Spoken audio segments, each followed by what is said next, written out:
I don't know if I should thank you, but during 2022, when Elon Musk was taking over Twitter, I was getting increasingly frustrated with just the whole experience of being on Twitter and all that. And I have to say that your account was one of the reasons that convinced me to stay as long as I did on the platform, because like you end up tweeting all of these like really lovely things about like poetry and these delightful experiences you have, going to get coffee or nice pictures and so on. And I was like, oh, I hate Twitter so much. And I was like, but then I'll miss out on tweets like that. I eventually did leave, so I'm not on Twitter anymore. But it was a nice experience, like coming across your tweets. And like I just think like the poetry you post is really interesting to me, because I'm not one to like sit down and read a poetry book, Mm, right? Like it's not like my first inclination. I right. enjoy it, like I really love reading it, but it's certainly not something that I would think to look at on my own. And I just get the sense that that's just something that you really love reading and enjoying. And I don't know. It makes for a really nice social media experience. Oh, that is so kind, and I'm very I'm very flattered that I was able to keep you hanging on just a little bit longer. I hope that at some point you will come back because we miss you there. But I don't know about that, but yeah. well, in any case, very flattered, and that's very kind, and I'm so glad that it was sort of uplifting, and that the tweets helped, and I'm all about like the little things in life, and I don't actually. Mm, It's funny, I don't actually find myself. It's rare that I like sit down and just like read a book of poetry cover to cover. I would be hmm lying if I said I did that, but I do hmm love like I would say probably every day I do end up reading at least a couple of poems. Just I stumble upon them and that sort of thing. And recently find I feel a little bit silly when I do this, but recently sometimes in the mornings I will just read aloud to my like I'll read a poem or two aloud to myself, and it's kind of Yeah, grounding. It's nice. yeah. Yeah. It's nice. I think I saw an interview with uh I can't remember the actress's name, but during COVID, she was trying to memorize every Shakespearean sonnet during during lockdowns, and as just as a good exercise. And it's interesting because like poetry for me, I never really used to appreciate it. I always used to appreciate novels more or short Mm. stories more. And then, you start, and I think it's because until then I'd seen bad poetry. But when you see Fair. like a really good poem that's like, I don't know if this is the sort of right way to look at it, but when you can have something that's 10 lines or 12 lines Mm. and capture a really specific feeling. I think it was I I this may have been even one that you shared like recently, but there was this poem about someone out to dinner with their son, and they're like the son's like 30 years old or something like that and aging. And in the poem it says that I tell you not to fill up on bread, you know and Oh, you ask why, why would you ask me that? And then the poem ends by saying, what you don't realize is that I reach for your hand every time we go to cross the road. And I do that with my son, and he's oh, getting older now as well. And so like there was that, you know, quite a real emotional connection. So I don't know. I just feel yeah. like whenever you see a good poem like that, it sort of strikes you in the Mhm. feels, so to say. Totally does. I think I posted that a couple days ago, and yeah, I had read it, Yeah. before, but there's something about the visceral, like you can almost picture it, right? You can picture someone like Mm, crossing the road, and almost like even if someone's grown, you just yeah. And as I'm not a parent, but even just as a daughter, I can see my own, like I can see my mom doing things like that with me sometimes, almost hmm just forgetting for a second. And it's there's a time I think when we're teenagers, we're like angsty and want to do our own thing. And I think the older I've gotten, the more I now appreciate those kinds of gestures and appreciate how like natural that is. And like you said, it's amazing when in like 10 or 11 lines. It's funny because as content design people, we talk about like compressing and being concise and trying to say as much as we can with as little. And poetry does a really good job of that. Like there's so much mm, that you can communicate in very few words by being specific. Like there's that universality, right, in the specificity of a moment, of a dinner, of crossing the street, whatever it is that I find just Mm. it's like dense with emotion. That's one of the things I think is so Yeah. cool about poetry, because Yeah. that's also what life is. That's yeah, that's a really nice way of putting it. And I also think like we tend to have this paradoxical view of the specific. Like we tend to Mm, think like, oh, the more specific something is, the less people are going to care about it. But it's actually the opposite. You know, the more mhm. specific something is to your situation, the more people will care about it. I think, Absolutely. because it taps into something that everyone has. You know, I've seen so many situations like where people share like a feeling or a situation they have on social media, and people will be like, "Oh my god, I feel that way too," Mhm. or like I've experienced that. And I think, yeah, like I think content design in particular, as you said, like there's such a parallel there. But before we get to that, we should go back a little bit Yeah. to you. So you work at Intuit now. You're a UX manager there, Mhm. um, but you have had quite a long and experienced career to get to this point. And it's interesting on your LinkedIn profile. You talk a little bit about, you know, the path that you took to get to where you are now. Mhm. And one of the things I thought was interesting is that you mentioned, you know, wanting to do a whole bunch of different things. Yeah. And at one point I think you were even studying pre-med, is that right? Mhm. Yep. Yeah, I did so how did you organic get to where chemistry, you are now? the whole 9 yards. Sorry, say that Oh again? wow. So how did you get to where you are now? Yeah. You know, so it's always hard to compress all of it, but I'll try to give you the quick summary version, The gist. and Yeah. yeah, the gist of it. And basically, like I wrote that summary on LinkedIn ages ago, but it still holds true. Yeah, as a kid, my parents were like really worried. They're like, "What is she gonna do?" Because I was like, one day I was like, "I want to be a lawyer. I want to be a psychologist." Like I changed my mind constantly, and I think it is just because I've always been very curious, very interested in a lot of different things, especially curious about people and just wanting to see like how we can make the world better for them. And one of the ways that I thought I could do that was by being a doctor, right? It's like the quintessential, like, I help people kind of Hmm. profession. And it was one that made my Indian parents very happy. So I was like, all right, I will be a doctor. And so I did, I did pre med, and I found myself just not, again, I took organic chemistry, which was like, I mentioned that because it's like the hardest and most frustrating class for most people.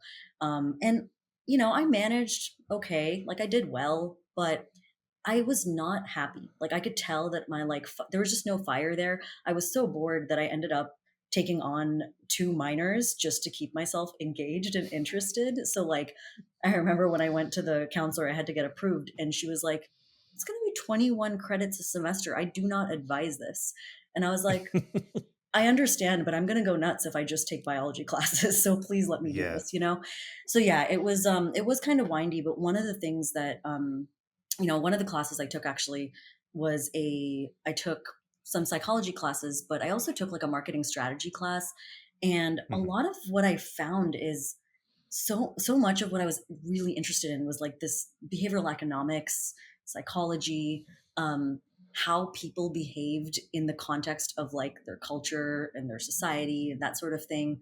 Um, and so eventually I gathered the guts to stand up to my parents, and I just like broke their hearts and told them like, "I'm sorry, I really Oh. don't want to be a doctor."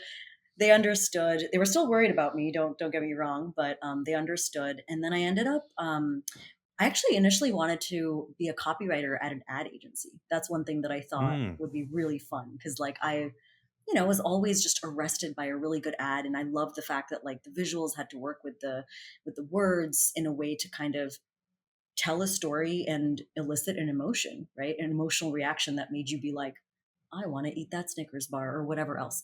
And so yeah, I found that really appealing. So I started applying to like marketing and jobs like that.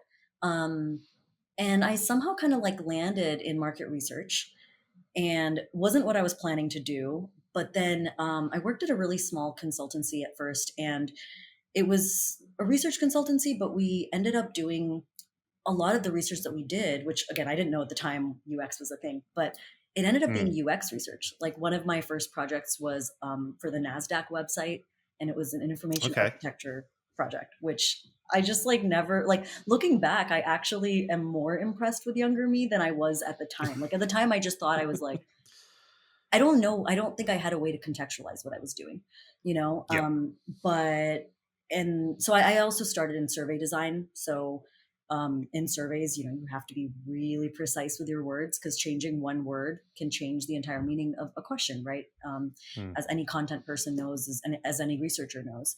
And so, did a lot of that and then shifted kind of into UX full time and loved the qualitative side, especially of research, because you weren't just looking at numbers at scale, you were looking at people's stories. I loved Mm. getting to like listen to that. And so that led me to, I worked in another consultancy or two, and then eventually was like, "Ah, I'm craving that impact that everyone talks so much about, where you can just like, Mm. instead of bouncing around between clients, like I thought it would be interesting to actually build some sustainable relationships with people and work on a team like long term. And Mm. so, yeah, then I went in house and started out doing UX research kind of full time, and then moved into learning a lot of interaction design just by virtue of at the consultancies I kind of had to do all of them. Mhm. And then here I am now, and now I do lead a content design team, and so it's kind of evolved. And what's been cool is like I don't feel like any of it felt like at the time I felt like I was wandering, but now it Yep. feels like it doesn't feel like wasted time, if that makes sense. Like all of it has kind of supported me in being able to take all of that interest. And again, one of the threads there was just this applied psychology, behavioral science, which matters Yeah. regardless of whether you're doing research, whether you're designing, whether you're writing, all of it, you know, is I mean, you're fascinated by people. yeah, Like that's the thread that comes through. yeah. You're just fascinated by people and how they behave and what they do, and Hmm. it's there's this and it's such a common thing I think with people who in UX. They are just fascinated by behavior. I mean, there's like this Hmm. love for anthropology Absolutely. in everything that they do, and it's interesting. Like, I don't think you can do a job like UX without being at least curious Yeah. in some way about how people behave. I mean, like, I'm sure you've had this. I find it very fascinating. Like, you create this beautiful design, or this beautiful prototype or something. You put it in front of someone, and then they just behave in a way that is totally unexpected. And you'll just be like, What do you Yeah. have to think like, or what do you have to be like in order to have done the thing that I just watched you do? Yeah. Like it's just this. I don't know. At the core of it, you have to have a love for small details, and if you Hmm. don't, then I don't think you can. Um, Maybe not survive, but certainly, like you mentioned Maybe not before, like thrive. there wasn't a fire for what Right. you were doing, and you just have to. And it sounds like as soon as you got into the research part of it, things Hmm. came alive for you. Yeah. And I think that yeah, you definitely have to care about why people do what they do. And I think you also have to be like willing to be surprised. Cause like you said, if you build something and you watch someone use it in a way that was like not intended, it is going to be a little Mm. bit at first jarring. Like, wait, what? Like, I thought this made perfect sense. And if you're just Mm. thinking from the standpoint of like, well, whatever I designed has to work, you're going to be in for, a rude awakening pretty quickly. Like I Yeah. just remembered there's this TikTok that I think it was a TikTok that went viral some time ago about, like, um, it was like a woman with one of those like toys where there was like a star and a rectangle, and she was talking about how like it's like watching users and you think they're going to put the star in the star, but they don't. And you're just like, what's No, happening? they put Um, it in the circle or whatever. Exactly. And then I just saw like it's not a new image, but there was an image of like um those little cat trees. I don't have a cat, but I have friends with cats, and Hmm. like, one of those, and then it shows the cat sitting on the box, like not sitting in a box, not Yep. actually using the tree. And I just think it's so funny where it's like what you think users want, what users actually want. And then it was even making me think about like, in UX, we often have to grapple with, well, who's the customer versus who's the user. And in this case, like with the Yep. cats, the customers are the humans, right? The Yep. cats are the users. Yep. And so there's so many dynamics there. And I love that. I love being able to explain UX to people using terms like that, like something that they have seen and you don't even need to know any of the technical terms. It's Yeah. really cool. I think what you're talking about really gets to something which is, and something I think about a lot with regard to content design in particular, because one of the things that I run into with content research in particular, and this is something that I had to establish by trial and error in my career. You you do research for content, and if you don't have experience there, the natural thing you try and think of doing is asking people, "What did you think of the content?" And that ends up being the wrong question to ask, Hmm. because not only does it prime people to start thinking about it in ways that they may have not, and so Right. they're so naturally sort of looking for something to criticize, or whatever, Hmm. but you're just not going to get what it is that you're looking for. Right. And you end up then, what I found in my career is that silent observation, it will reveal much more about content and much more Hmm. about how people feel and think. So watching a usability test, for instance, someone gets to a screen with some instructions, and they were moving through things fairly quickly before, and now they reach a screen and Yep. they pause and they Hmm. go like this. And so there wasn't anything said about the content, but it's clear that something in their brain has Yes. slowed down, and they're like, and so you have to be very careful to watch. And so sometimes, and I've had conversations with colleagues, and I'm like, well, they didn't say anything about the content. And I'm like, they didn't have to. Yeah. We It was we on could their see it, face. Yeah. Yeah, exactly.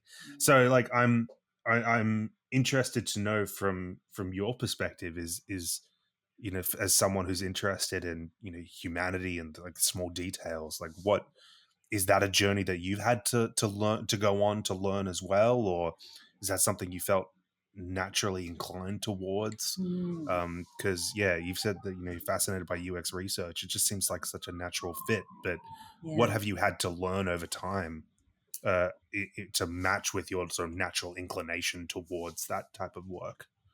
Yeah, I think there definitely was a good bit of it did feel like it came naturally to me, but I think there were some ways in which I had to kind of see in the real world how these things unfolded. So, like an example is when I first started in survey design, there was I still remember one of the things that we did religiously is like we would not release a survey into the wild without like what we called cognitive walkthroughs. Like we would make sure that somebody actually went through every single question, or multiple people ideally, just essentially a soft, like essentially like testing the questions, right? And so one of the examples I remember, I still to this day, it's been so long now. It was an example about like how many cars do you own, right? Was the question, which seems like a simple enough question. Like, oh, really? Would that confuse people? And what we were probed to really think about is like, what qualifies as a car, right? If someone has Hmm. a vehicle that's a van, is that a car? Or are we just talking Mm, about automobiles? Because there might be some people that interpret that as like, no, I don't have a car. If they think their van or their truck doesn't qualify, there are other, you know what mm, I mean? Like the simple, like very small nuances in language, like I'd mentioned, can make such a difference. So I think that I had the inclination to critically like look at strings of language, or look at the way that some research was set out and kind of find ways to make it better. But it was really helpful to get those very specific pointers about like think about this, because then that became an exemplar for me. I was like, oh yeah, like what are the other ways in which this could be different?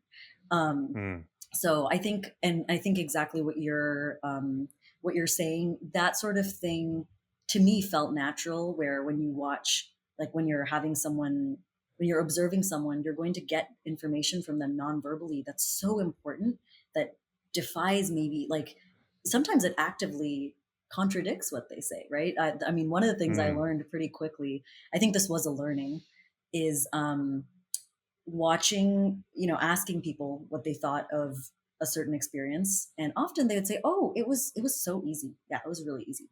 Because, they didn't want to feel stupid. They didn't want you to think that your thing was poorly designed. So oftentimes they'd say that. But if you paid more attention to what they did and their actual journey through, right, and you observed them, And like you said, you watch them like furrow their brow, or you watch them just kind of like take a really long time with something. That gave you so much information. So I think that was really it was really cool to watch that disparity, I guess, in real time. Um, Mm.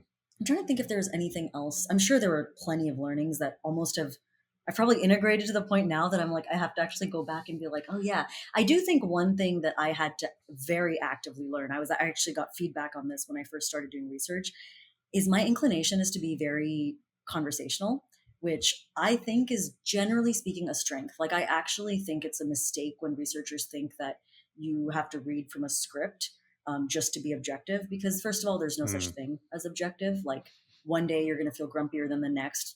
You're not going to be objective. Like things are going to change. Um, but so being conversational is good. But one of the things I had a habit of saying was I would often say, like, after someone answered, it was just a crutch word. I would just say great. So someone would say something and they'd answer the question. I'd be like, oh, great, great.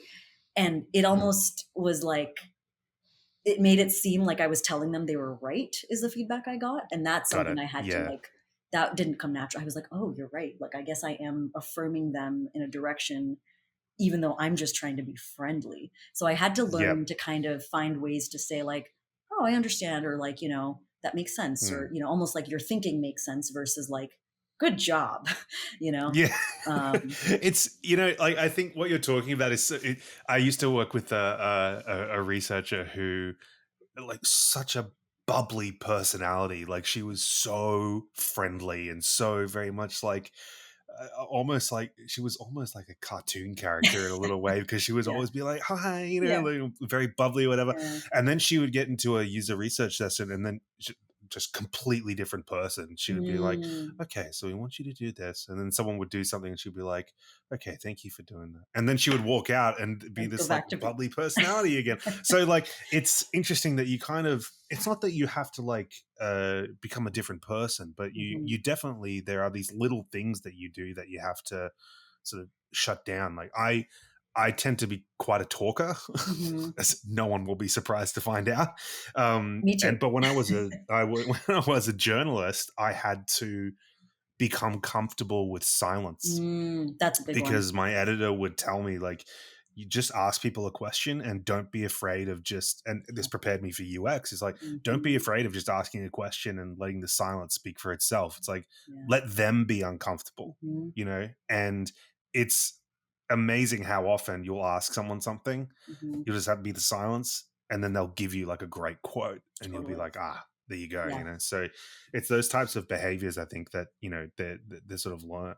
Hmm. But one thing I want to talk about is, so one thing that really comes across to me, and in everything that you've talked about here and everything on your Twitter feed that we talked about, is that your love for these, like, little moments, like the little things that make up life. And Hmm. I think there's a direct parallel there to the types of things we talk about in content. And one of the examples that we always talk about is, this is a cliche, that the content should delight the Hmm. customer, right? That's the, and I'm using air quotes there. Yeah. That's one of the things that we say that we should do as content Hmm. designers, and if we want to write engaging content, or content that has personality. Right. And the go-to example of that is always something like Slack, right, where you have Mm. these little fun messages or Mhm. whatever. But I think that there's a wider definition of that, Mhm. and there are little moments that make up someone's experience with any type of software or digital product or whatever, that go beyond just that type of sort of fun experience. Mhm. So I'm interested to know, from your perspective, how do you think of these little moments that people have in the software that they're using or whatever, Yeah. and how, as content designers, can we kind of broaden that definition Mm. of what it means to delight the customer, Yeah. even when we're writing content that might be bland, or that might not have the opportunity to sound fun or inject some personality, Yeah. because I think that's a challenge for a lot of people. Yeah, absolutely. No, you hit the nail on the head. I think it's Yeah, I think that I do think that that kind of delight, I know it gets a bad rap these days. I do think it matters. Like, I love a lot of the little, when I'm in Slack, and if you use, I love huddles. And if you use huddles, if you hover over your own picture, it'll say, you look nice today. And there's never been a time when, even when I look terrible, or especially when I look terrible, there's never been a time that that has been, it's always been a little delightful, even though I kind of know it's going to be there, you know? And so those moments do matter, I think. But I think you're right that there is certainly like almost there's times where you can't be cutesy, you can't be fun, and it's a little bit sterile what you have to say. And I think that the definition can go broader in terms of like, I mean, one of the ways I think about it is, I think every little detail, right, is an opportunity to build confidence. Because I think a lot of what we Mm, do as UXers, as content designers, is you're often guiding people right through. Like, a lot of times we talk about how we don't want to be noticed too much. Like, we almost want to just be like that non-intrusive guide through the experience. And so I think those small moments of those small details can help build confidence. They might not delight per se, but if you feel a little more comfortable moving to the next step, and if that continues on, like, it's one of those, like, the whole is greater than the sum of its parts, and all of those little things by themselves, they seem small. It's like, oh, that's just one line of copy. What difference does it make? But if that one line of copy saved you stressing, like, there are so many times where it's happened where, you know, I'm filling out a form or something and it asks for something, and I'm just like, what? This happens a lot on like government forms, not just here but like mm, everywhere. And you're like, what does in fact, I remember when I was applying for a visa to go to Australia, I was losing my mind because there were forms, there were some fields I had to fill out. I wish I could remember the specifics now. I probably like repressed the memory. But I remember, like, it was asking for certain things, and I was like, what does this mean? And having a little tooltip there, it's not delight in the sense of, it's not going to put a massive smile on my face because it's cute. But if, something was just explained about, like, this means X, you can find it on this page of your passport, that would yep. just prevent me from having to do Google searches asking for, because I literally, at some point, I remember calling a friend and being like, do you know what this means? Mm, And mm, it can save a lot of angst, anxiety, stress. And it, yeah, to me, it comes back to that whole, like, if it builds confidence and helps you just kind of keep your momentum and keep moving, I think that's pretty delightful, because you're probably going to finish the thing you're trying to do faster. Um, Finish it feeling better about yourself, and less like, when you go through something frustrating, once you're done, your mood is a little off, it has ripple effects on probably the people around you. Like, mm. I feel like that's one of the ways in which those small details really add up. Like, I completely agree. Maybe the we should be redefining it. So instead of saying delight, we should be saying confidence plus a little bit of personality. Like mhm, that's the way, that's the formula. right, And I think you're exactly right. Like one of the to get back to UX research, like one of the questions that I found to be really effective in gaining information about content is asking people, if you press this button or this link, what do you expect to happen? right, And hearing what they think is going to happen mm, versus what I know is going to happen. And if there's a gap there, right, you can begin to see whether the content that you're using injects that type of confidence. hmm, And I, it really speaks to, I think, this not misunderstanding, I think, but I think there's this need among content designers because it is writing. It's a writing practice. right, There is this kind of need for writers to be noticed. Like hmm, there's this little feeling where you're kind of like, look at my writing, isn't it yeah, great? And right, you have to sort of reframe that thinking because, as you said, like the key here is not the writing itself. It's making the user feel as though they've done something good. Like when you hit submit on your taxes and it says, you'll receive a response in, up to 5 days, or, great, you don't need to do anything else now, or whatever it is, right, just and turning the turning the potentially stressful into everyday easy experiences. Like hmm, that's where the delight comes from. So I yeah. completely agree. And I think it's a yes and, right? Like, I think that there is, I think there's a time and a place where some of those little, like I said, the Slack example or whatever else, like there are times where that delight, just pure and genuine delight, is so lovely. I think Figma is actually another one that comes to mind. I know that's on everyone's mind right now because of config, but I think they do a really good job of some of their features, and some of the little things that they have in there are just so unexpected. You're like, oh, I wouldn't have Mm, expected that. And you could argue that the designers are, showing off a little, like some of the cool ideas they came up with, but they do make us feel nicer when we're using the product. And so I think that there's an entire world of that can happen, but it's not just that. Like, I think, like you said, we need to broaden that definition instead of it just being like delight as, cutesy, fun, exciting delight. There's also that delight in ways that are almost functional, delight in ways where, mm, even something that's inherently not delightful. So for instance, like an error, right? We talk a lot about error messages in UX writing and things like that, and getting those right, I think makes such a difference. Because like when I think about how we can kind of like hone in and honor people's humanity, a lot of what I think about is feeling. Right? We started mm. talking. We started our conversation talking about poetry and like the density of emotion and feeling there, and that feeling maybe isn't as concentrated in every moment of our day, but we're always kind of having feelings, whether or not we know or are aware of them. And so, like, if you run into something difficult in a flow, and the copy that's telling you that this is the error or whatever, if that's written in a way that makes you feel guilty and makes you feel terrible, like, that's going to be a feeling that even if it sticks with you for just a minute, it has had an impact on you. So I think that, like, Yeah. one of the things I think a lot about is just like, as content people, how are we optimizing for feeling? How are Mm. we taking a, because that's something that isn't always reflected in the metrics and the numbers. I think it's very easy for those feelings to kind of be flattened in the process of a defined process, if that makes sense. Yeah. I completely agree. This is this is interesting. I was talking to my friends about this recently. Um, I, I have a lot of big feelings, and I don't know if you're like this, but when big things go wrong, I tend to be quite straight laced, and I'm very Mm, like. So let's say like we've got UX Content Collective. Let's say the site goes down. hmm. I tend to be very sort of like, okay, let's methodically look at this. What could have Oh, gone wrong? Blah blah blah.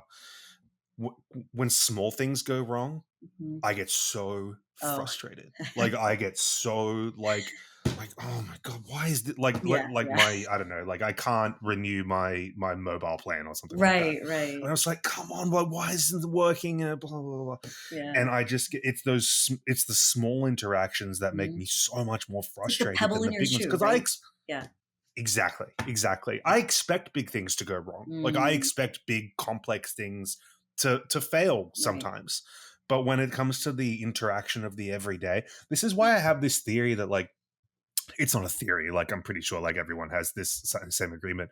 You mentioned government forms, right? Hmm. Like I really wish that governments everywhere would invest much more in UX and Oh yeah, and content because 100%. the more confidence you have in those everyday interactions you have with Hmm. government, paying your council rates or your Hmm. tax or your paying school fees or anything like that, the more confidence you have in those everyday little interactions, Yeah.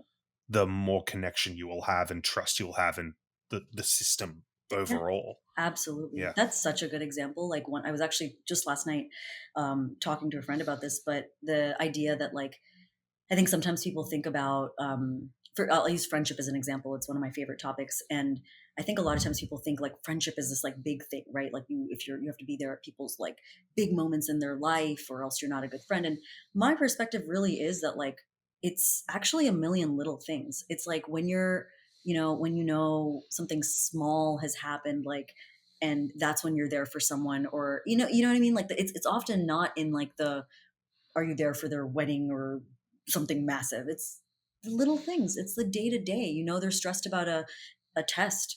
Do you message them and say, "Hey, good luck," right? Like, it's the small things that Mhm. matter. And I love that you pointed that out, because you're right. If a government form, something as simple as like one form field makes you frustrated, that can then make that your memory of that process is now is one of being frustrated, and that makes you Mm. trust the institution less overall. And if you think about it from the standpoint of a company, I mean, that's the same logic would apply there, right? Like, where if you're frustrated by one little element of their service, it can kind of have this, like, we all, I don't know if it's catastrophizing, I don't know if that's the right word, but you do kind of tend to paint it with a broader brush and say, oh well, this entire thing sucks, and vice versa. Like, I Yeah. know the number of times where I've had like a call with customer service, and if they're wonderful, even if I was frustrated before, there's that one interaction, which I think as UX people often we forget, that if you think from a service design lens, like, customer service is part of the experience for any customer.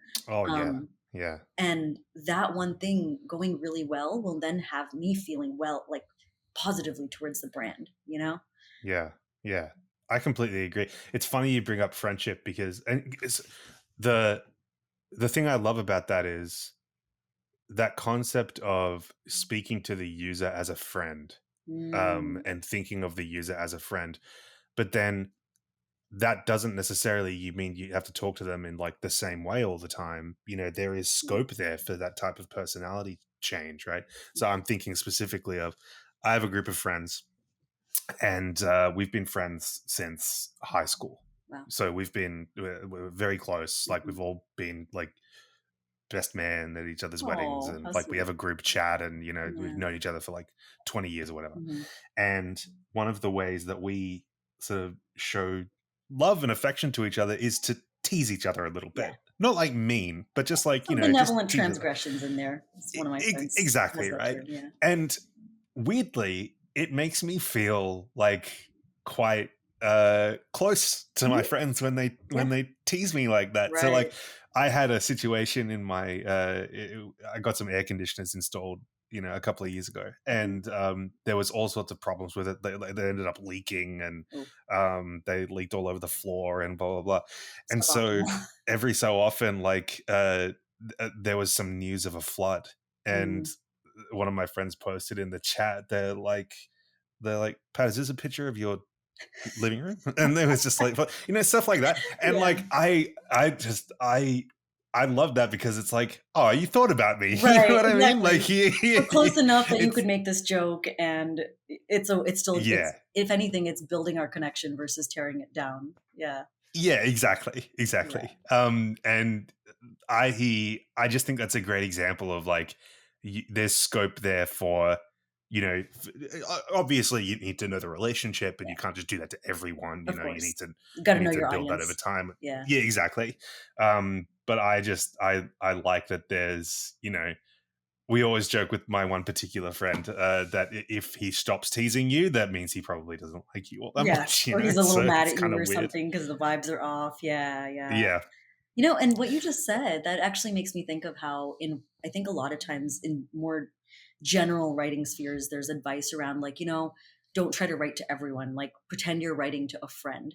That's Mm, advice I've heard pretty commonly. And I wonder how, I don't think that's a frame we ever really use in content design. And I wonder, mm, like, I'm thinking out loud here, but I do wonder about, like, could that be something that, like, if we designed with like one person in mind, almost like we kind of get at this a little bit when we think about personas and things like that. But if you were to, like, write for a friend, or with someone in particular in mind, you're also more likely to think of them as not a number, right? Like, not, obviously we are mm, working a lot of times for companies with massive scale, many users, but um, there's probably an inherent quality of going through that process that makes you treat what you're doing with, that humanity probably is a little bit more embedded, because you're now thinking of them as mm. an individual, Yeah. on the other side of it. I just think that's a really nice concept. And in particular, like it will help you clear up confusing things. Like for some, yeah, look, I know that there's all sorts of restrictions and guidelines and so on that we all have to deal with, and Yeah. no organization is ever the same. Mhm. But I just think like you mentioned government forms. Like I've had to deal with the US taxes for a few years, and it's I don't bizarre to envy me that. that I'm sorry, Patrick, yeah, on behalf of. we'll we'll talk about this more after the podcast ends. But there's I just find it bizarre that there's a form and then there's a separate document that's like instructions for the form. You know what I mean? And I just think like, who has designed this? You Right. know, like I'm sure there's method to it. You know, like I'm Mhm. sure there's some type of structure to it that exists, Mhm. and there's a need for it. But yeah, I just think like I just look at so many different types of interactions, and I just think if I was describing how to do this to a friend, it Mhm. would be very different and Right. perhaps sometimes better. Oh, Maybe yeah. sometimes worse, but often better. I would say, yeah, often better. And it's actually making me think of how a lot of times, like when we are trying to walk someone we care about through something, our goal is to make sure that they grok what we're saying. And so we try our best to like simplify, put it in terms that they will understand, simplify. A lot of times people say, like, explain this, explain it like I'm five, or explain it like you would to your mother or your grandmother or whatever. Mm, And a lot of what's embedded in that is like, don't overcomplicate, use terms yeah. that the other person will understand, use frameworks and kind of mental models that they will relate to. And it's also making me think about how much, when you have someone in mind, um, how much more creative we can be. Like, I recently, Mm, I don't know if you've seen a lot of the stories that have been cropping up around, it's not a new concept, but around like this concept I think is so sweet. It's like loving someone to the point of invention. And it's a series of stories where certain inventions basically only have existed because someone someone had someone else in their life that they really cared about who struggled with something, and so they built something or created something to address that mm, need, that very human need. yeah. If I'm not mistaken, I think that's where, don't quote me on this, but I think that's where like the typewriter, which now is a modern day laptop, right, like came from someone who like needed that tactile feedback. I think the remote control similarly like came from someone with, it was in an effort to address like mobility issues. I Hmm. recently learned that fettuccine alfredo, apparently, which is one of my favorite dishes, someone created because I think his wife was sick and didn't want to eat certain things, and so he was like, "She'll eat this," So Yeah. it's anyway. I just think that it's interesting how when you think of one person, you embed that care into the process. Yeah.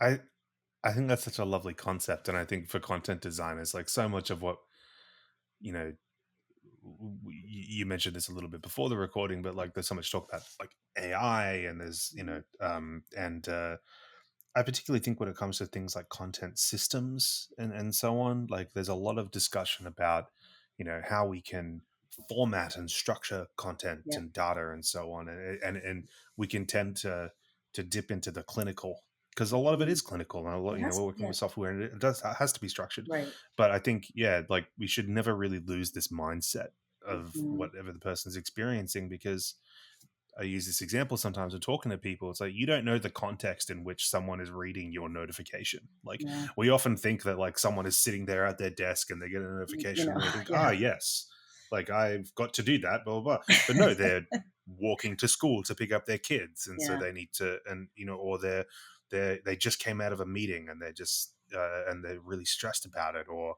Mhm. they're thinking about their mother who's sick, or Right. something like that, and so they don't want to be, and sometimes that tells us to go to push back against like something that might be like overly cutesy or whatever, Mhm. because Yep. so there's always that balance there. But Absolutely. yeah, I just think like with all the talk of everything about how to structure data and so on, we should never really lose sight Mhm. of that idea of like, Yeah. And I also designing for think, a friend.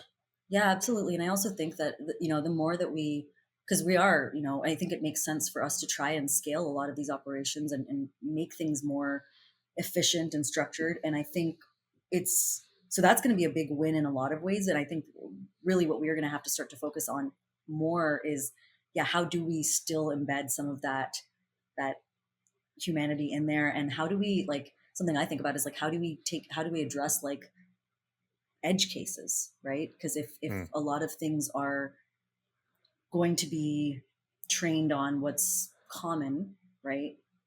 What do you do when there are things that are very uncommon? And we talked mm, earlier about like the specificity and how like sometimes that seems like it doesn't matter, but a lot of times those very specific things actually are more relatable than people give them credit for, almost. Mm. So, I completely agree. I had a manager who, I think I've mentioned this on a previous podcast, but uh, this is earlier in my UX career. I used to get frustrated because he would talk about edge cases so much, and I'd be oh, like, "Why are we spending so much time on these edge cases?" yeah. It's like because we've solved the easy problems. It's like 90% of the problems are easily solved. It's like Hmm. it's the 10% that'll be the hardest to solve. Yeah. It's the ones that you need to think about much more. Hmm. So yeah, I think we should always be thinking about those edge cases and how to quote unquote delight those people. Yeah. And also, Um, sorry, go ahead. yeah. So no, no, no. Go ahead. No, I was just going to say, I think also in those edge cases, like I think oftentimes the pain is higher there too. Like the intensity Yeah. of those experiences. Like I remember, don't remember what year it was anymore. Oh, actually, I do. It was 2021. But like I had done a talk about names at Confab and how like when you fill out forms, a lot of times like if your name is has an apostrophe or multiple, if it's too short or too long or all of these different air quotes, all of these different conditions aren't met, then it's a bad experience. And I remember thinking like, no one's going to care about this. Like this is just doesn't affect that many people.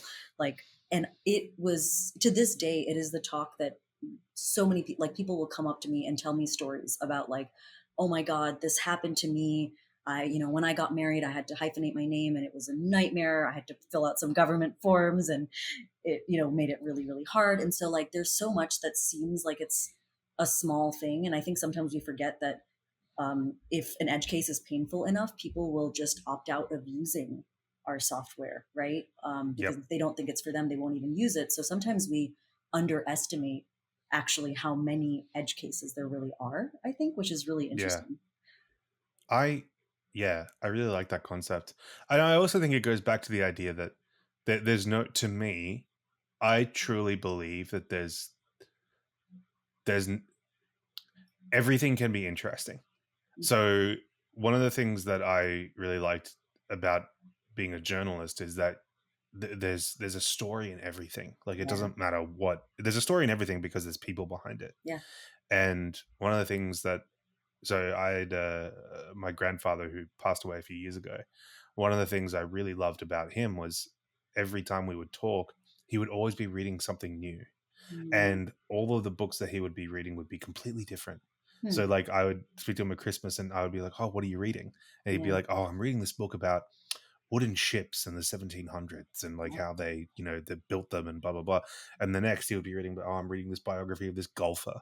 And I'm reading Mm. this, another book Yeah. about, the invention of the sextant or whatever. Mm. And what I really learned from him and, other people as well is that everything can be interesting. Yeah. And when it comes to UX, we often think like, oh, I'm working on a boring product, Hmm. right? Like I'm working on logistics software Yeah. or I'm working on tax. Like Hmm. you and I have that in common. We've Yeah. worked in sort of tax areas, Right. or accounting or whatever.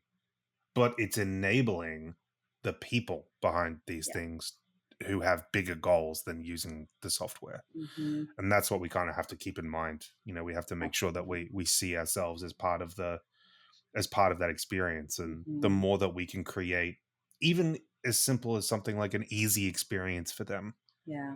then it makes their lives just so much better. I like Totally. to imagine someone doing things in 5 minutes rather than 15. And Yeah. so they get to skip out of work A little early. early. And as you brought up, to bring it back to what you said before, confident that they know Mhm. that something's been done. Yeah, it actually makes me when you talk about like what's boring. I think that you're right. It's so easy to first of all like your grandfather sounds amazing. I admire people that do that. I have a friend that is like that, and like every time we meet, he's kind of reading something different. Generally, he's always reading physics, and in addition to physics, there's always something else he's like newly interested in, which I'm like, that's so cool. Like that thirst for knowledge goes really, really far. Mm, But yeah, I think like one of the areas that gets I think a lot of maybe not hate, but a lot of like kind of like boring vibes is like internal software, internal tooling. I think can yeah. often be treated with this disdain of like nobody cares about it. It's internal. And one of my favorite projects earlier in my career was actually working on something that was internal because it was, yeah, it was it wasn't a riveting like software, but what was cool is because it was internal, we actually got to like watch these people use the, we would just go downstairs, they were like on the floor beneath us. We would go downstairs and just like watch them use this thing. And I know clicks are not like obviously like the one and only metric or anything like that, but there's still something. And I remember we found out that there was this one task that they had to do really frequently that took 72 clicks. And I'm not, that number was like etched into my brain because I was like, how is that even what? um, Yeah. and so it was so cool just to, even though the actual process that they had to go through was boring, it was so satisfying to work on because you're like, oh my God, if I could bring this from 72 to like 60, I will have made their lives so much better. And they almost were so used to the process being bad that they, when we were trying to figure out ways that we could help, they were like, oh, don't worry, we're used to it. We know it sucks. We're used to Yeah. it. And we were like, no, no, no, but we can help. We will make it better Yeah. for you. And there's something really cool just to see a smile on someone's face when they're like, oh, that's so much easier. And so I think that internal tools for me have always been actually kind of interesting because of the people behind the tools, like who's using it. Yeah. Yeah. Completely agree. In fact, like, it's a coincidence that you should mention this because I'm reading this book, "Failure is Not Oh. an Option" by Gene Kranz, who Hmm. was the one of the directors of flight control during the Mercury, Gemini, and Apollo missions at Hmm. NASA, and he was the flight director in charge when the Apollo 13 mishap happened, Right. and he talks in the book about having to develop these internal processes for these launch systems and Mm, these launch controls, and they just had to make things up as they go. yeah. And it's funny that you should speak about internal tools and so on because, yeah, like, sometimes we can think of them as boring, Hmm. but the way that he describes it in this book, like, he doesn't talk about like uh, he talks about it in a very sort of humane way about having to develop all of these things from scratch Right. and the impact that it can have. And he touches on some very human moments where things go wrong, Mm, and how he was able to learn from that. So I definitely recommend reading that book. But hmm, yeah, I agree. Like, uh, I think it's just important for anyone working on any type of tool. Put yourself in the context of right. what you're doing. Try not to think of yourself as boring Yeah. because chances are someone's benefiting from the work that you do, and that's never boring. Absolutely. Yeah. And it's I think one of the words we keep coming back to, right, is context. Like you were talking earlier about, like, people are not sitting there and going, oh, well, what is, let me read these words on this page. Like most of the time, like Mm, one of my favorite examples of that is like Google Maps. Most people, like if you mm, do research, for instance, on content in Google Maps, I'm always so curious about, like, I wonder how that team approaches it because mm, you're not going to, like, if you ask someone to sit there and read it, they might read every line. But when I'm driving and mm. I have Google Maps. I mean, I've seen people do it all sorts of ways. Some people have it on their, they have it like next to their steering wheel. Some people have it in their hands. Some people have it in their laps. Like there's all sorts of terrible things that we do when we're trying to navigate to places. And it's almost, I would bet it's very rare that someone is like seeing every little element, UI element on the screen and reading every word. It's just as need basis, like whatever I need, the bare minimum to get me from point A to point B. And so that Mm. context is so important, whether it's like who's using this product and is this boring or not, or whether it's like how are we going about trying to learn how people are actually going to interact with this in the real world. Yeah, absolutely. Well, we've just about reached the end of our Oh time. wow. It's just, and I always say this, but it's just flown by. I But I know. have to ask you a question. You come across as such a polite and pleasant person. Like, I met you at Button 2022. We had interacted before that, and so every time I speak with you, you're very nice. And I mentioned your Twitter account, like, it's so very pleasant. I have to ask you, what's something that makes you really angry? Because Oh. I can't imagine you being very angry in the way that you Huh. come across. So I need to ask you, like, what is something that, like, really, like, frustrates you or Mm, gets you, could be software related, could be anything. But anything. I don't know. I'm very curious to We know. might need another 30 minutes. No, I'm kidding. I'll try to. Okay, all right. Oh, that's so fascinating that you say that because there's a lot of things that make me very angry.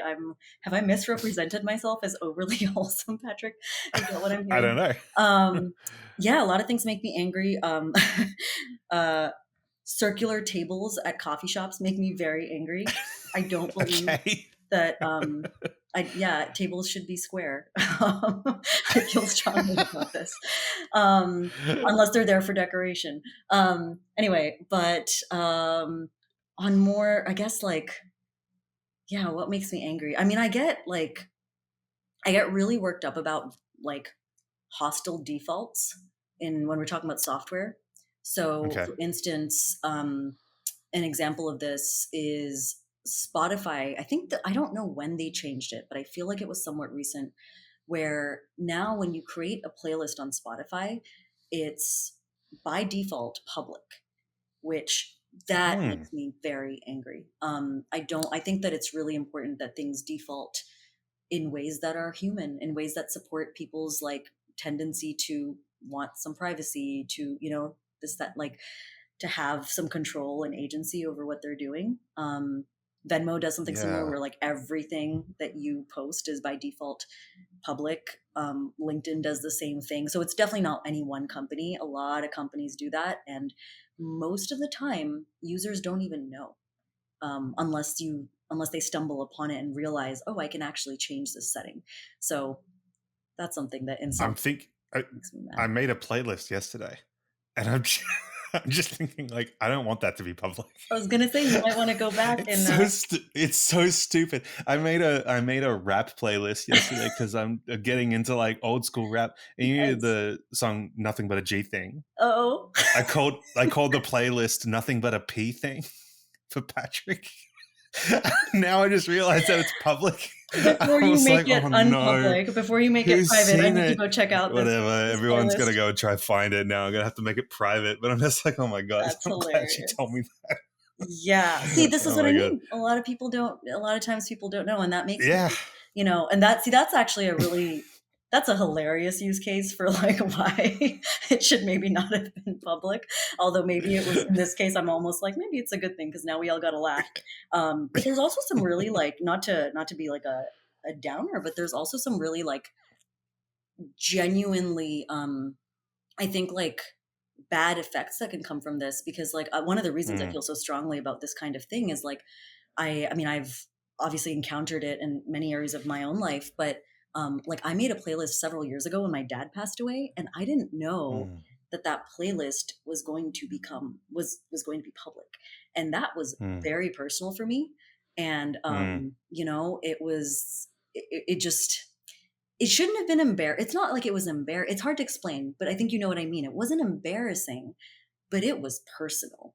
And to find out that like, oh my god, I'm such an idiot, that's been public this whole time. And I mm, just remember like my heart beating fast and like quickly trying to find the setting to make it private again. And like that's the kind of thing where it's like on the one hand it can go anywhere from like a little bit of humiliation to like, oh my god, people can see this funny playlist name I made, to like, oh my mm, god, this is something really close to my heart that should not be for the consumption of whoever. So yeah, mm. that's just one of many things, Patrick. But we're gonna have to have a whole discussion about things that make me angry Yeah. because I there's was just thinking, you didn't get to reveal it to the world under your own right, conditions.